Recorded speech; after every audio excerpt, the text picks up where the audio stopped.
Au nom du Père et du Fils et du Saint-Esprit. Amen. L'évangile de ce dimanche nous présente les moments où les apôtres frères Jacques et Jean viennent demander au Seigneur un poste dans la gloire. Mais une fois émise la réponse du Seigneur, la proposition des frères sera l'origine d'une dispute entre les apôtres. Encore une fois sur la primauté. Qui doit commander dans l'Église? Qui est le premier, le plus grand parmi eux? Et Jésus donnera une fois de plus le principe essentiel. Toute mission, même celle de gouverner dans l'Église, est toujours un service.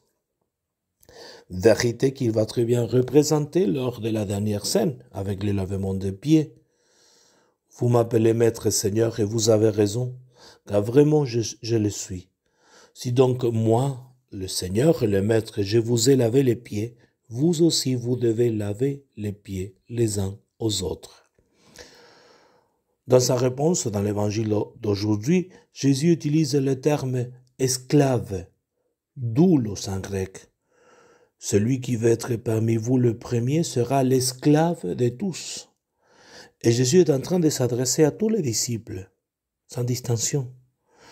Le terme serviteur est le terme dominant.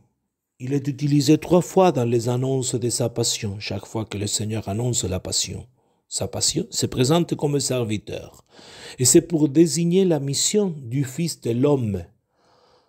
L'emploi du mot esclave, qui désigne la personne qui n'est pas libre, mais soumise à la volonté de son propriétaire, peut indiquer le fait que, pour ceux qui veulent suivre Jésus, le service est une attitude obligatoire.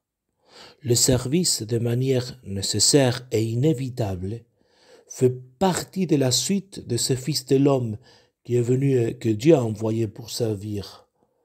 Le serviteur souffrant, nous l'avons écouté dans la première lecture.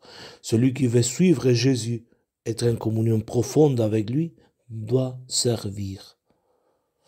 Dans l'Église, personne ne doit chercher un poste d'honneur. Si Dieu l'appelle à cela, il doit savoir que c'est un service et qu'il devra répondre pour l'Église au jour du jugement.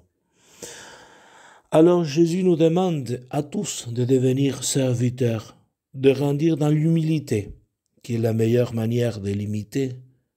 Il a dit, devenez mes disciples, car je suis doux et humble de cœur. Comment acquérir la vertu de l'humilité ou bien grandir dans l'humilité? Tout d'abord, pour atteindre l'humilité, nous devons faire un travail sur le plan de l'intelligence, de la connaissance. Nous devons connaître l'humilité, savoir que l'humilité jaillit d'une lumière divine sur l'âme, c'est-à-dire c'est Dieu, d'abord, qui nous donne la grâce d'être humble. Il serait inutile de prétendre acquérir l'humilité seulement avec nos propres efforts.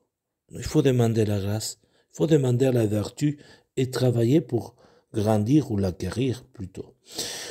L'humilité, comme dit Sainte Thérèse d'Avila, la vérité. Elle disait, l'humilité c'est marcher dans la vérité. La vérité sur nous-mêmes et la vérité sur notre réalité devant Dieu. Saint Augustin demandait « Noverim me, noverim te » que je me connaisse, Seigneur, et que je te connaisse, plutôt que je me connaisse pour que je te connaisse. Alors, il y a différents actes que nous pouvons faire pour atteindre l'humilité, ou bien grandir dans l'humilité chaque jour. Le premier, c'est détester évidemment le vice de l'orgueil, opposé à l'humilité. Ne pas se vanter du bien que l'on fait.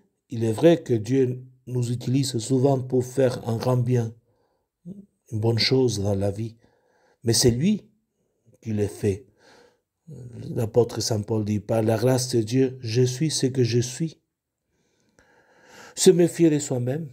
Maudit l'homme qui met sa foi dans un mortel, dit Jérémie, ou bien qui met sa foi dans lui-même. Le prophète Jérémie, dans le chapitre 17. Sans moi, vous ne pouvez rien faire, dit le Seigneur dans l'évangile de Saint Jean. Rien, dit Saint Augustin. Pas un peu, mais rien. D'un autre côté, que de grandes choses peuvent faire les humbles. Rien n'est difficile pour les humbles, dit Saint Léon le Grand. Un quatrième conseil, vivre l'humilité sans y penser. Une vertu qui se savoure, c'est à peine une vertu. La beauté des roses, c'est qu'étant si belles, elles ne savent pas qu'elles le sont, dit Paiement, un poète espagnol.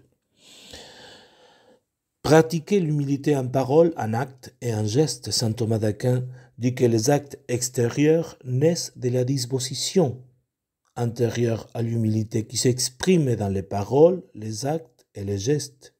Ce qui est dans le cœur va s'extérioriser dans les paroles, dans les actes, dans les gestes.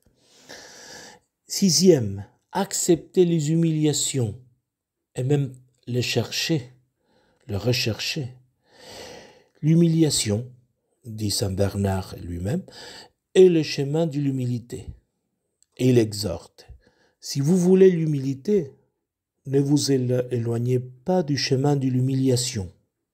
Celui qui évite les petites humiliations n'aime pas l'humiliation ni l'humilité, n'aime pas la vertu de l'humilité. Il est vrai que ces choses extérieures ne suffisent pas, et ce seront de l'hypocrisie si celles ne sont pas accompagnées de l'intérieur, si dans notre intérieur, dans notre cœur, on n'a pas la vraie disposition pour accepter les humiliations. Mais l'intérieur ne suffit pas non plus, dit saint Bernard. Parfois, les humiliations, et toujours si on les accepte dans le cœur, les humiliations qui viennent de l'extérieur, les humiliations qu'on reçoit des gens, viennent dans la providence divine pour nous faire grandir dans l'humilité, si nécessaire pour notre sanctification. Demandons la grâce à la très sainte Vierge Marie de grandir chaque jour dans cette sublime vertu, l'humilité. Au nom du Père et du Fils et du Saint-Esprit. Amen.